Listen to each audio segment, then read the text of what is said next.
കയ്യിൽ വടിയുണ്ട്, അടിക്കാനുള്ള ഇതുണ്ടായിട്ടും അടിമേടിക്കേണ്ട കാര്യമില്ലല്ലോ.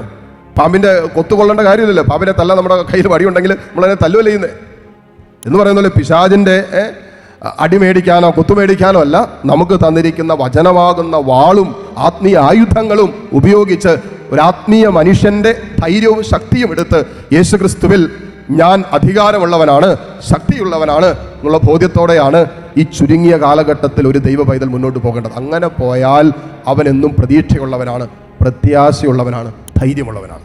ഈശോ തൻ്റെ ശുശ്രൂഷകളൊക്കെ ചെയ്തു പോകുമ്പോൾ കണ്ടുനിന്നവർ പറഞ്ഞൊരു കാര്യമുണ്ട്, ഇവൻ നമ്മുടെ നിയമജ്ഞരെ പോലെയോ ഫരിസേയരെ പോലെയോ അല്ലല്ലോ, ഇവൻ അധികാരത്തോട് ശക്തിയോട് കൂടെയാണല്ലോ ഇതൊക്കെ ചെയ്യുന്നത്. ഇതേ അധികാര ശക്തിയാണ് ദൈവമക്കളായ നമുക്കും കർത്താവ് തന്നിരിക്കുന്നത്. ഈ അധികാര ശക്തി ഉണ്ടെന്ന് പറഞ്ഞിട്ട് കാര്യമില്ല. ഈ അധികാരവും ശക്തിയും ഓരോ നിമിഷവും നമ്മൾ പ്രയോജനപ്പെടുത്തണം, ശത്രുവിനെതിരെ ഉപയോഗിക്കണം.